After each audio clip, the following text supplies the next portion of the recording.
All right, what's the word? What you heard? Cicero Mo back. Vlog 59, 59th vlog. Every Monday, how we like to do it. Creative, media, music. Might have messed up my own thing, but hey, up in here, man. It's been a long weekend, super busy. People coming in quick. Let's get to it, though. Creative, music, and media. Let me get my own thing right. Cicero Mode. Back in here, man. Yeah, busy weekend. Had our show. Went well. Going to definitely talk about that on the recap. But, yeah, man. Hopefully everybody else has had a good Monday so far. I'm, as I usually do, my weekends start at the beginning of the week. So, this is kind of my chill day. So I've been taking it easy. I think I'm about to go over here and check out this Ghostbusters. Why not? I don't know. I'm not a big Ghostbusters person, but I figured I'd check it out. And yeah, man. Super busy week last week. I had a wedding on Saturday. But, of course, the biggest thing was we had Art of the Elements, the show downtown Tyler on Friday night. And, yeah, I don't know.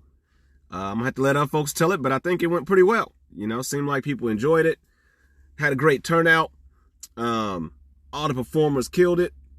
And, yeah, shout out to everybody involved, man. I don't know. I'm probably downplaying it right now. I don't know. I'm just kind of zoning out, recharging my batteries. Something I figured out that I need to do from time to time. But yeah, I really enjoyed being a part of it. Shout out to the Mosaic venues. Shout out to D Feel Good putting down the curation and all the acts, all the vendors, everybody involved, man. It was really cool to see it all come together. We had been talking about this event, talking about doing something a little different. And I mean, I'd be amiss to say, we weren't already doing some things kind of in that realm with the foundation, but we really wanted to do a show that was on that kind of early era hip hop vibe. D Phil's a big proponent of that. So him being in the artist world, we kind of found a way to kind of be able to combine the two. Most of our foundation shows, we do them at bars, at, established venues for, like I said, like a bar, like you can go there and just kick it, or you can go there for the event. So this is kind of a different type of venue setup where, everybody that was coming for the event, which made it, I guess, a little more stressful leading up to it. I ain't gonna lie. But, when it all comes together, people come out there enjoying it. It feels great to see it all happen. So, I don't know. I kind of figured I was going to go kind of play by play through everything with this, but I'll keep it, I guess, overall pretty much light. But, just the week of, we really just had to do a lot of odds and ends with getting everything ready at the venue. With shout out to Mosaic. It's a very eclectic venue. There's a lot of, you can be very creative with it. I was talking with D-Phil about, the difference in certain venues, whereas some of them have a lot of amenities already built in, and some of them are just a square, a box, that's empty, and you got to bring all the decorations, all the chairs, all the, anything to make the vibe what you want it to be.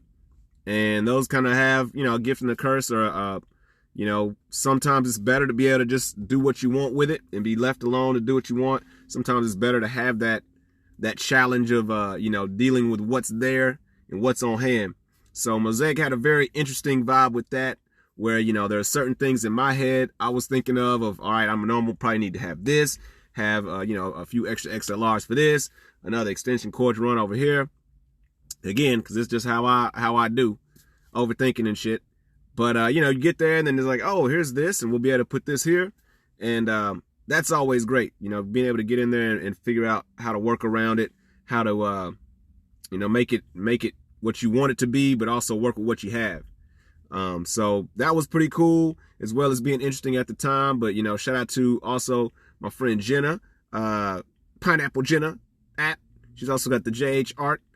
She's an artist, but also a bartender. So she was helping us in VIP, getting that set up. She had her art showcased in there, and, definitely helped us out with just having somebody on hand to, handle a little bit of the VIP activity. And again, this isn't a bar, it's a BYOB event. But we did have a few things for the VIP folks that, went ahead and bought a VIP ticket early. So she was helping us with that. I've done VIP type situations again at like club type bar events. So that was something a little bit different, but seemed to work out well. And again, man, shout out to D Phil on the pre-sale stuff, man. He's a really social, energetic guy. He really got the word out to his crowd, and he had a lot of great pre-sale movement early on. And, the night of, it was just kind of making sure we got the correct pre-sale people and the correct VIP people, the correct armband and just some of that odds and ends stuff, that you have to deal with when you are a venue, I guess. For me, it kind of goes, I got to go in and out, depends on the event. There's some events where, just from a DJ, I might just show up and just DJ. Something like this where, you're kind of helping coordinate, you got that in. And then also on this end, you're kind of helping be the sound man too. So there's a lot of stuff I had to have going on, but I knew I was going to be ripping and running, bouncing around, either out of priority or just because that's how I do, I guess. So wanted to say shout out to everybody that was in the building that I did know that I didn't get to talk to, because, I had a little bit of time early on in the night just trying to make sure everything was good, from the stage to the VIP to the upstairs area where we had some music going. And then once we got to the performance portion, I was pretty much on stage the whole time, checking levels, making sure people got mics, making sure, we're on time, on schedule, because that's the other thing. We had to kind of end the show by 11 to get out of there by midnight. We had to have the doors locked at midnight and pretty much be all done cleaning up, which was a task within and of itself.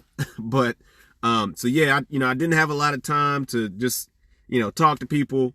It's something I always somewhat regret, I think. I don't know. We'll talk about that here in a bit too.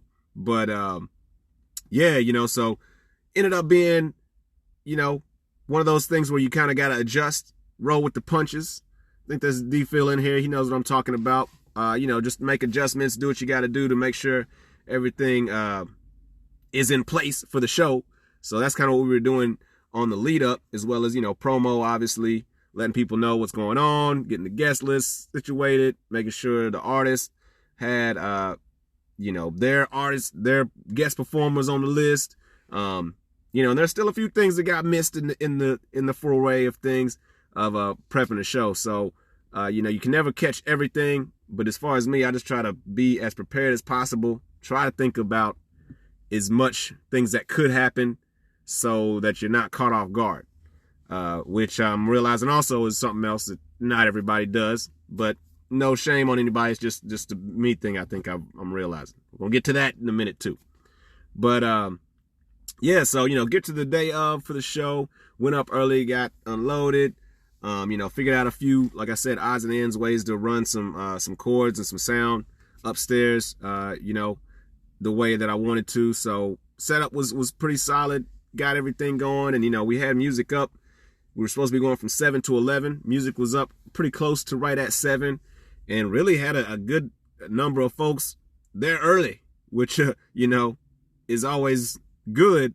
But again, from my standpoint, I'm still was kind of running around, checking a few things, so it is what it is. It just kind of sucks when you're like, oh, dang, people are actually early. It's a good problem to have, but usually I'm expecting people to get there a little bit later, but still had music up and rolling.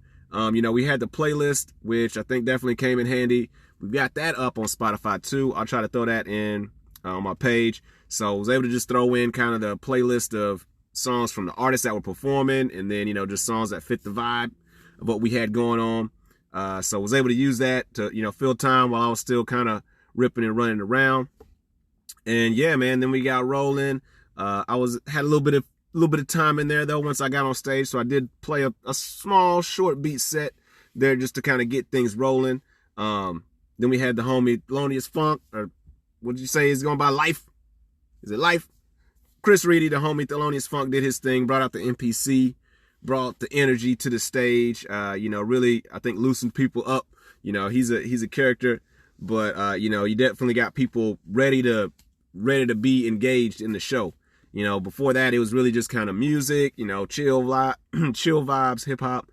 And then, that was kind of when it was time to put on a show. So shout out to the homie Chris coming through, bringing the energy, breaking the ice, really getting people comfortable with the stage, with interacting with people on the stage. And I think it definitely helped out at this type of event where we, it wasn't just like a straight run of music, because we had the beat sets. Within that, it's kind of a start-stop, people in between playing beats. And then, we went into the spoken word, which was super dope. But, that's kind of completely, all the music pretty much stops, at least at parts, I'm learning, for the spoken word artists. And they all did amazing. Shout out to all the spoken word artists. Make sure you hit up D-Phil. He's got all the links to everybody. I always say I'm going to figure out a way to do something where I can tag it, but I'll put it all in prior after the live, so the post on my page, I'll just copy everybody's ats. Content is coming out right now too. Shout out Chris French with some photos. Armandi was in the building too, I believe, taking some photos. So shout out to both of them. But yeah, so got the beat sets going. Then we went into the poetry, and I was saying the music stops, but it really doesn't sometimes. I had to kind of refresh myself. I haven't been to a jazz lounge or a spoken word event in a while. And, I got to remember, man, a lot of these spoken word artists, they want to have the walkout tracks. They kind of want to either maybe say their poem to music or, have something to set the vibe for them.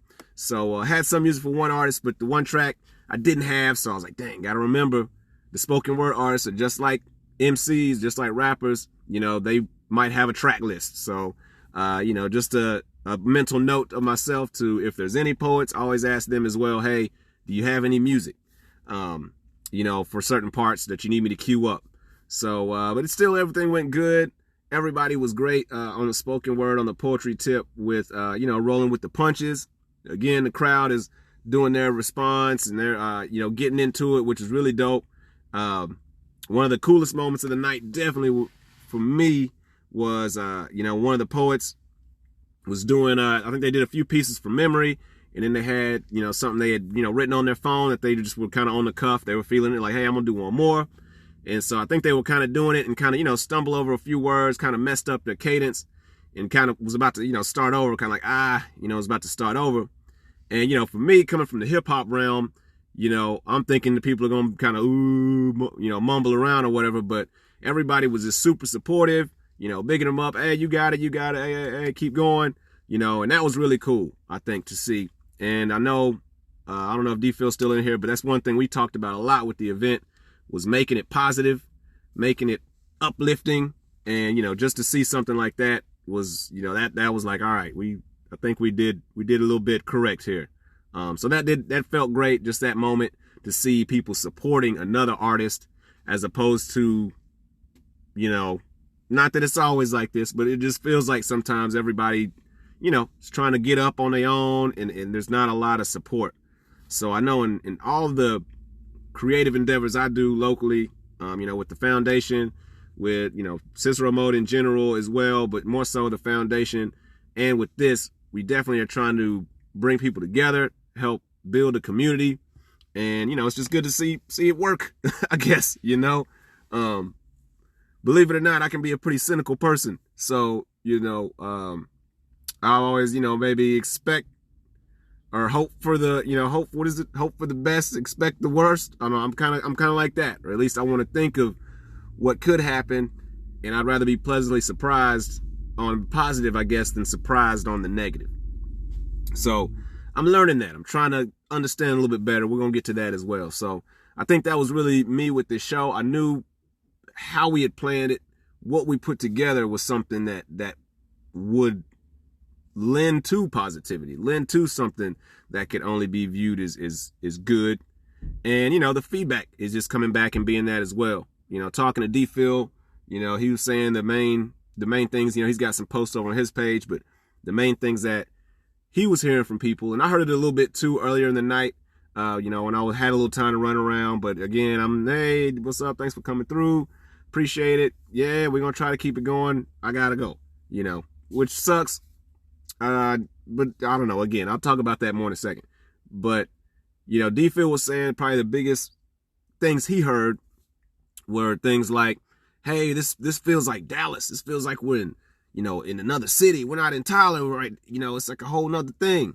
and I'm like, hey, that's what's up. I mean, that's why we picked Mosaic. It's a very, again, eclectic venue. It's downtown Tyler, and with the music scene, with the hip hop scene, we haven't been quite welcomed. If you grew up here, it just wasn't visible. Again, now we've got the graffiti downtown, the homies, at a wall near you doing great work. So it's just interesting to see a change. And I think that's all of that same crowd is seeing more things that kind of lend to that. Like, oh man, I didn't even think Tyler would ever be able to pull this off, which is cool, man. If you're from here like me, yeah, you could either give up and say, yeah, nothing will ever happen, or you could try to make something happen. So I just been trying to make something happen. And, hopefully these things are coming to fruition. But that was cool to hear from D-Phil, people saying that. Not that I think Tyler has to be Dallas or has to be like another market, but just knowing that we can bring that professionalism, we can bring something authentic that takes you out of that feeling of lesser than, or a lesser than city, or a smaller city, where you can feel like this is just a dope event. It doesn't have to be, graded on for Tyler or for this area or for this type of music. It can just be, this is dope and seems like it'd be dope anywhere. So that's what I took from it. I hope that's what people meant. And then the other thing that he heard a lot, he was saying was, when is the next one? Which to me is always a funny, I don't know. It's a two-way thing. I think most people say it in a positive light, but I don't know. I've always felt a way about that phrase. I was telling D-Phil as well, story time. Back at Texas Tech, when we started doing music, meaning my older brother and I were both at school out there. I talk about it all the time on the vlog. Y'all know what's up. Guns up all day. But yeah, we started doing music, Texas Tech, for football. The first track we did that got, some play on a college radio station was just an instrumental to the Eminem Say What You Say. And, just me and my brother rapping, talking noise to A&M. It was A&M week. And, heated rivalry back then. Been a lot of serious stuff went down the year before with the goalposts and the fighting. So, there was a lot there, but we didn't come at it like that. We just kind of did, battle bars, talking noise about football, school spirit. But anyway, when that track came out, it got a lot of, push. We were in the newspaper, and, some people were like, that's so cool. I like this song. But I noticed there was just a lot more people like, that's cool y'all did that song, but when's the next one? When's the next one coming out? It's like already what they were saying, this is the day they found out about this song. And sometimes I think it was before they even heard the other song. They were like, when's the next one? So I don't know. This is probably me personally, but I always see that as, to an extent, people are like, this is great, but it's like they want to be prepared in advance to know if something's going to happen, but they don't want to be, maybe it's like I was saying, they don't want to be surprised with something that they don't know about. I don't know, but I just don't understand why somebody would be at an event and say, when's the next event? I'm like, you're at this one, be in this one, enjoy this one right now, and we'll let you know. But I think it's just more so, again, from the creative standpoint, there's a lot of people that I want to be involved. I like this. I like this vibe. How can I help? How can I be, more involved in this? And that's a good thing to have, a good problem to have. If I keep it 100, I know there's some people though that are just trying to downplay the success of whatever's happening right then, or downplay the success of what happened. It's easier to go, yeah, that was kind of cool, but the next time I want to do this, or I want to be, instead of giving props to what just happened. So yeah, but it's a good thing to have. People are asking about the next one, and us with tech out back in the day, me being whatever, I'm like, we should just name the next song the next one. Since everybody's asking when's the next one, the song is called The Next One, and here it is, and that's what we did. We did flip that Guess Who's Bazak, Kanye, Jay-Z, I can't say it right, Guess Who's Bazak, and what's on the back of it? Oh, it's Eclipse. What you know about this? Is that the name of it? You know what I'm talking about. But yeah, so we kept it going out there with that. And, you know, it's just kind of funny to me to hear that again, you know, or hear that kind of response. But I mean, we've heard that before too. I've heard it before, you know, from doing shows, foundation shows, anything. I think in that realm, it's good when people are surprised. So they're surprised it went the way it went. So now they're on board. So that's really going to be our challenge. I know, moving forward this week and, you know, the next few weeks is using this energy that people have for the show, and, you know, pushing it out and putting it towards something, moving forward. And, you know, talking with the artists, talking with a lot of people involved, you know, I'm definitely very happy with the feedback, with some of the ideas that we've already been kicking around. And again, man, shout out to the performers, man. Keelan Donnell did his thing. Shout out to Shad, rapping ass Shad, brought it, man. You know, we didn't go heavy on a lot of performance acts. But it's because I knew, you know, we wanted to get the whole village. They weren't able to come all the way in, but I'd already worked with Shad on a solo show. So I knew he could hold it down on his own. If that's the way we went, he did. He brought out, you know, a lot of dope, guest performers. The homie Chad Ali, shout out to him, you know, worked with Shad at, you know, Chad Ali's event at Truvine. You know, that's how I got to meet him. I'd already been talking with the village and with Keelan about trying to get him to come out to do a beat set. But, you know, saw what he had going on. I thought Chad was going to still be in football season, but he said they had just ended. But he still came out, tore down the stage on his guest performance. Had the homie Rod Wills come through, who we worked with for years, you know, in foundation shows, amazing singer. He brought out one of his new artists he's working with. And yeah, just really, you know, made it into a full show for just that end. So, you know, early on, we got the beat sets going on. It's the vibes, people walking around, conversing, you know, checking out the art. Then, you know, we kind of move into the spoken word. More people kind of scoot up, get closer. Because of that, I really like that effect. And to keep that in mind for shows moving forward. It really got everybody's attention, you know, to the stage. You know, although, you know, again, it's kind of like a lull in sound. But yeah, that really got everybody's attention. So then when Keelan started with the beats, you know, just more and more attention, and it just really ended up being a great ending set. I threw a few pictures on my stories. I'll try to tag some more. There should be some more footage, more content on the way with it. But yeah, just kind of, you know, had a great build up. I'm kind of keeping my eye on time too, making sure we're on, you know, time for needing to end at 11. But, you know, positive vibes, man. That's all I really got from the night. Really enjoyed it. And it seemed like everybody else enjoyed it as well. So like I said, people want to know when's the next one. Stay tuned. People want to know, you know, how did you pull it off in Tyler? You gotta pull it off, you know. Have the right mindset in mind and know what you're going for and curate it how you want to curate it. You know, that was our biggest thing was D-Phil had a vision for the art, had a vision for the vibe. You know, we kind of can line up on that because we talked about it for such a long time, really. And, you know, I was just trying to kind of, again, I was telling him, I'm trying to be the straight guy or the bad cop or whatever, as far as, hey, if we need to structure out of something in time, blame it on me. If we need to say this isn't done right, say it on me. And I think that comes across either way in the presentation of things. You know, I end up having to, you know, if I have to do some announcements on the mic, I'm having to, somebody come to the stage, hey, this, that, here's so-and-so, you know. So it's something that I'm gaining respect for myself, I guess.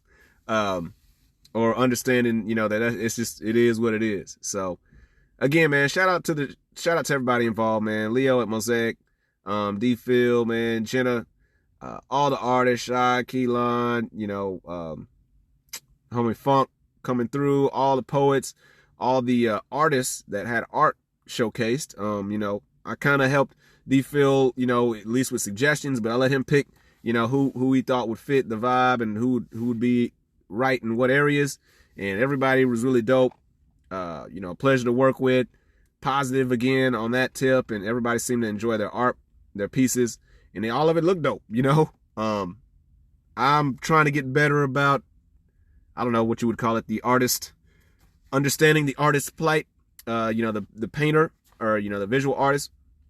But for me, it's just kind of like if it looks dope, it's dope, and all of it, I think, added. I did some kind of cool time lapses, some more content I got to get up. But yeah, so overall, man, I'm still somewhat recovering, just from, a huge social weekend. I had that, then I had the wedding on Saturday night, took it pretty much easy yesterday. But, still been kind of getting myself back in the groove, or, I was telling D-Phil the biggest thing, kind of those days right after the show is, getting the content, because people put it up on their stories. If you don't get it that first day, or you don't screenshot it, you might lose it if they didn't tag it. And, just trying to find all those little pieces of content that could, you can use later on that initial flip. And I know for me, with that wedding, I got home Friday night. Hey, again, man, Mosaic is dope.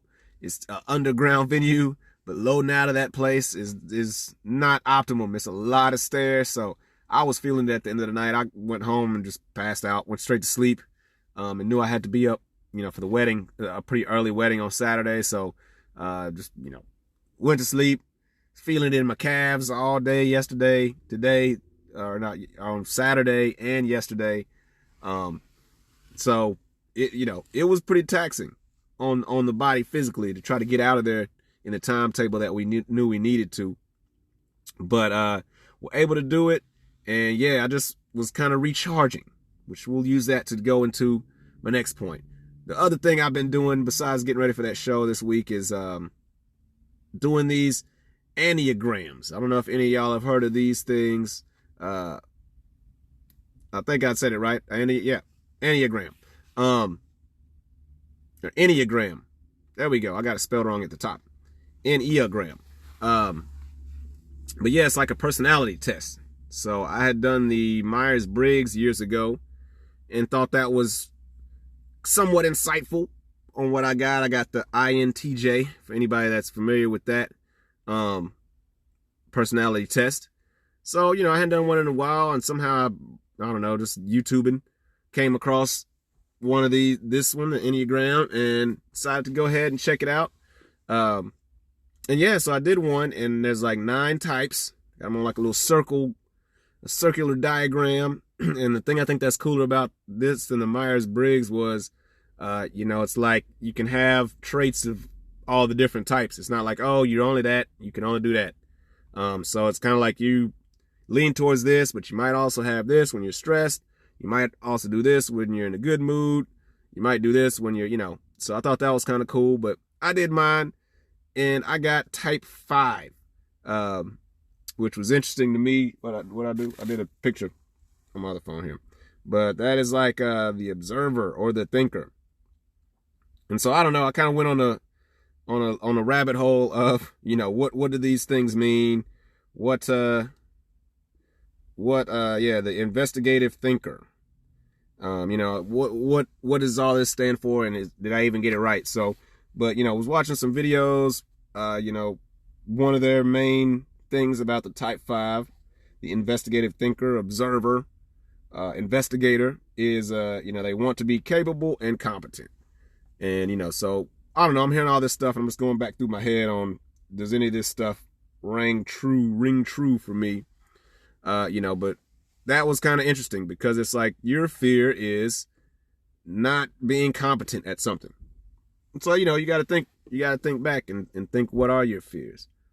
And, only ways I can clue in certain things is looking back at, music and, just obviously things that happen in your life. But I always knew I had this one skit from my first Cicero mode mixtape. So I was just doing Cicero, and then Cicero mode is mixtapes. And, it was a Kanye West interview where he talks about being in fear. And, I'm always fearful. He's like, I'm not fearful of, I'm not afraid of not creating something great, but it's like a fear of success, a fear of competency, you know? And I was like, wow, I'm sure everybody has that, but I thinking about it, I'm like, yeah, I do concern myself with that more so than, I don't know, smiling at the sun or some shit, And sometimes it's like, it's weird, when I was going through all this, it's hard to even put in words, I guess, but it's like, you don't think that people think other ways until you like are told, you pointed out a certain way of thinking. So yeah, like for me, again, this investigative, this observer always wants to be gathering information, and, their way of connecting with people is to share that information, although they probably don't want the information all the time. And, other things is they don't necessarily like to be the center of attention. They like big social situations, but they tend to want to blend in to those, or they want to be in the corner, not in the mix, but observing and, adding to it from afar. So I hear that, and I'm a DJ as a profession. And that kind of, I'm like, damn, the information I have is music. I literally garner information, music, all day for myself or for others. And then when I go DJ an event, I'm in a social situation where I can share the information, the music for the situation. And,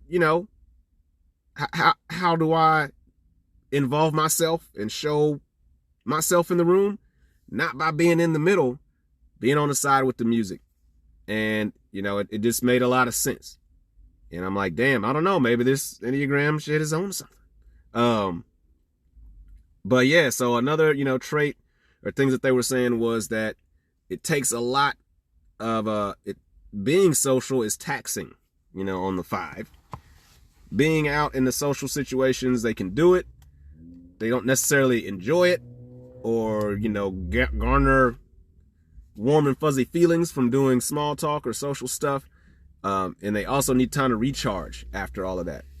And again, these are things that happens to me. I just thought it was me or the way everybody is. But, if I go out or I do an event or I'm just in a very social situation at DJing or, from the few times I go out these days, even if it's a hangover or not, I still need some time to want to just jump back into some more socializing. I've realized. Or, even like, I'm trying to figure out how to, within the marketing realm, be able to do the personal socializing and, consistently. Because I can kind of like post a lot, do a lot of, interacting, and hey, I'm in the comments, and hey, we're going back and forth. But then I tend to need like a day off, I noticed, or one day I'm just like, I don't really feel like going all in on all that craziness, But yeah, so it's just kind of weird to see that fleshed out.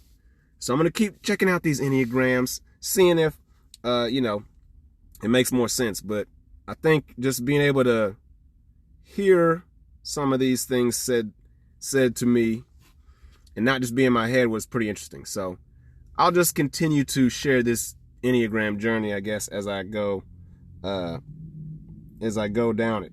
So I think that's going to be it, man. I think I'm going to go see this Ghostbusters. It starts in a few minutes. So just wanted to recap the show, man. Again, shout out to everybody involved. I'll be tagging, putting up some content. It was a great time. I'm on my recharge mode, like I just said. But I'll be back on. I'm probably going to try to do some live streams tonight. I might live stream tonight. I have not done a beat stream in a while. And I'm trying to get back into creative mode. So maybe I'll pop up and do a live stream tonight. We'll see. Y'all have a good one. Be good out there. Vlog 59. We out.